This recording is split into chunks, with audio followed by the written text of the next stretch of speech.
for this year. What's your message to the fans? Yeah, like when I think about St. Louis, when I think about what the norm is, As trade speculation continues to swirl around the St. Louis Cardinals, one persistent rumor has refused to fade quietly into the off-season background noise: a potential deal with the Seattle Mariners. For months now, industry insiders, national writers, and local analysts have repeatedly circled back to the same pairing, noting that the Cardinals and Mariners appear to be natural trade partners operating at two very different stages of their competitive timelines. Yet, as often happens in baseball's rumor economy, the longer a discussion lingers without resolution, the more likely it becomes that the original assumption is wrong. For much of the past year, that assumption has been straightforward. If the Cardinals and Mariners were to strike a deal, it would almost certainly revolve around Brendan Donovan. The versatile St. Louis infielder-outfielder has drawn widespread interest across the league, and Seattle's long-standing need for offensive consistency has made Donovan an easy dot to connect. But recent reporting, roster realities, and front office behavior suggest the conversation between these two clubs may be drifting in a far less obvious direction, one that could involve a name many assumed would be nearly impossible to move just months ago. That name is Nolan Arenado. At first glance, the idea feels counterintuitive, if not outright implausible. Arenado's offensive regression has been well documented. Seattle's home park remains one of the least forgiving environments for right-handed power hitters. And the Mariners, while aggressive in pursuit of a championship, are not known for absorbing declining contracts without extracting significant surplus value in return. And yet, as the offseason stretches on, and as the third base market continues to stall, the possibility that Arenado, not Donovan, could be the Cardinals' most realistic trade chip with Seattle refuses to disappear. To understand why, it helps to start with where both franchises currently stand. Seattle entered last season firmly in win-now mode, armed with one of baseball's most dominant pitching staffs and a farm system still rich in controllable talent. The Mariners came within one game of reaching the World Series before falling in a decisive Game 7. That near miss only sharpened the organization's sense of urgency. The Mariners already possess a strong foundation. Cal Raleigh has emerged as one of the most valuable catchers in baseball and finished as an American League MVP runner-up. Julio Rodriguez remains the franchise centerpiece, anchoring center field with elite athleticism and star power. J.P. Crawford continues to provide stability at shortstop. Josh Naylor has been retained at first base. This is not a roster crying out for a full overhaul. What it lacks, however, is offensive depth. Seattle's lineup has too often relied on isolated bursts rather than sustained production. The departure of Jorge Polanco to the Mets removed a switch-hitting presence from the infield mix. Eugenio Suarez, acquired at the deadline, delivered power in spurts, but struggled mightily over a 53-game stretch in Seattle, batting just .189, despite finishing the year with 49 home runs overall. Suarez now finds himself back on the open market, his future unresolved as teams wait for clarity around Alex Bregman and the rest of the third base dominoes. Meanwhile, St. Louis is navigating a very different reality. The Cardinals have openly embraced a reboot, if not a full teardown, prioritizing pitching depth, payroll flexibility, and long-term sustainability over short-term contention. Under Heimblum, the organization is focused on accumulating young, controllable arms and reshaping a roster that had grown stagnant and top-heavy. Few players symbolize that stagnation more than Nolan Arenado. Just 2 years ago, the idea that the Cardinals might struggle to move Arenado would have seemed absurd. He was still widely regarded as the game's premier defensive third baseman and a consistent middle-of-the-order bat. His contract, while sizable, appeared justifiable given his elite two-way production. That perception has shifted. Arenado's offensive numbers have steadily declined. His power has dipped. His ability to drive the ball with authority has waned. Injuries, while not catastrophic, have become increasingly frequent. Father Time, as it so often does, has begun to narrow the margin for error. And yet, Arenado remains Nolan Arenado. He is still an elite defender at the hot corner. His instincts, hands, and arm remain among the best in baseball. Even diminished, his bat is not devoid of value.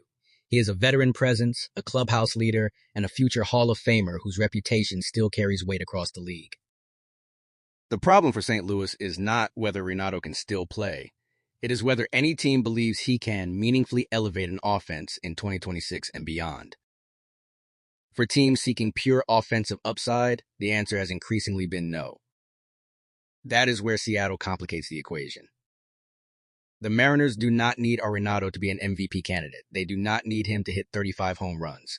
What they need is stability, defense, and professionalism at third base, particularly if Suarez signs elsewhere or commands a multi-year deal Seattle is unwilling to match. According to internal depth charts circulating in offseason previews, Ben Williamson is currently penciled in as Seattle's projected starting third baseman. Williamson, 25, offers youth and team control, but his offensive profile is modest at best. His minor league track record shows limited power, and there is little indication that he is poised to become a difference maker with the bat. For a team on the cusp of championship contention, that is a gamble.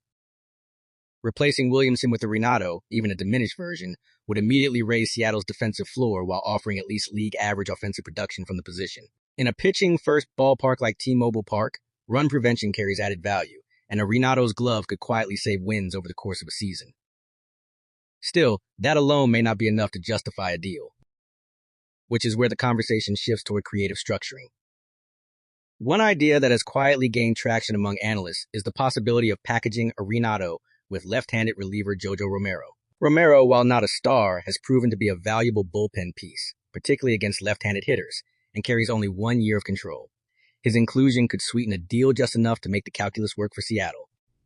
From the Mariners' perspective, such a package would address two needs at once: third base stability and bullpen depth. From the Cardinals' side, it would represent a painful but potentially necessary concession, using a useful reliever to facilitate the exit of a contract they no longer view as central to their future. The return, of course, would not resemble the haul St. Louis could command for Brendan Donovan. Donovan remains one of the most appealing trade assets on the Cardinals roster. His positional versatility, on-base skills, and team-friendly control have made him a favorite among front offices across the league. For Seattle, Donovan would fit seamlessly into a lineup desperate for consistent contact and flexibility. But that appeal is precisely the problem. The Cardinals appear unwilling to move Donovan without receiving a significant prospect package in return. And for Seattle, already rich in pitching but cautious about depleting its farm, that price may be too steep. In contrast, an Arenado-centered deal would likely cost the Mariners far less in terms of prospect capital, especially if St. Louis is willing to absorb a substantial portion of the remaining salary. That willingness has already been demonstrated. In recent trades involving Sonny Gray and Wilson Contreras, the Cardinals show little hesitation in eating money to facilitate roster movement. Colorado continues to subsidize part of Arenado's contract as well, further reducing the financial burden for any acquiring team. Money in this case is not the obstacle it once was. Timing may be. The third base market remains frozen. Alex Bregman has yet to sign. Eugenio Suarez is waiting. Teams are reluctant to commit until the top options clarify their price points. Until that happens, Arenado's market will remain shallow. But markets shift quickly. If Bregman signs a long-term deal elsewhere and Suarez prices himself out of Seattle's range, the Mariners may find themselves revisiting conversations they initially dismissed. At that point, Arenado, once unthinkable, could begin to look like a pragmatic solution rather than a last resort.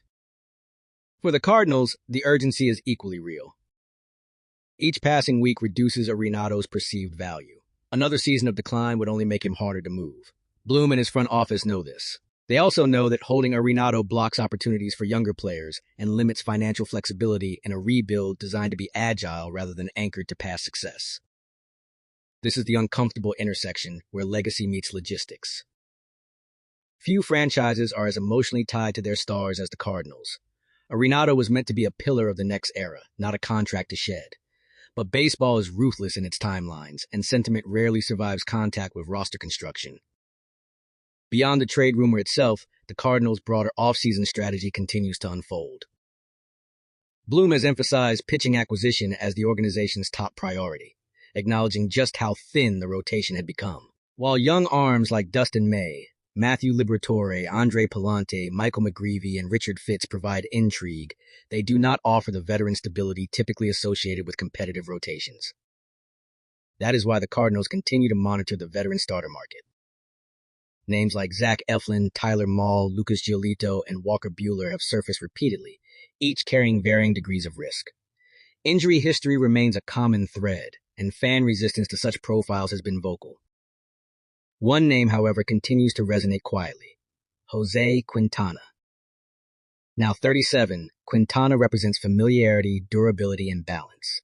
A left-hander in an otherwise right-heavy rotation, he has delivered steady results over the past 3 seasons with the Mets and Brewers, posting a combined ERA under 4.0. While not dominant, he has been reliable, arguably the most undervalued trait in modern rotations. Whether Quintana would welcome a return to St. Louis amid a rebuild remains unclear, but from a purely baseball standpoint, the fit is difficult to dismiss. All of this exists against the backdrop of organizational identity, an identity shaped by icons like Ozzie Smith, whose legacy still looms large over Cardinals baseball. As the franchise navigates transition, the contrast between past brilliance and present pragmatism is unavoidable. The Cardinals once built around defense, speed, and efficiency. Today they are recalibrating in an era dominated by power, youth, and financial flexibility. The Arenado question embodies that tension. Is he a symbol of what the Cardinals were, or a reminder of what they must become? Seattle may help answer that question. If the Mariners decide that stability matters more than upside, that defense matters more than flash, and that leadership still holds value in a clubhouse on the brink, then the Cardinals-Mariners trade rumor may finally materialize, just not in the way anyone originally expected. And if it does, it will mark not just a transaction, but a turning point. Because sometimes the most significant moves are not the ones everyone is watching, but the ones nobody believed would happen at all.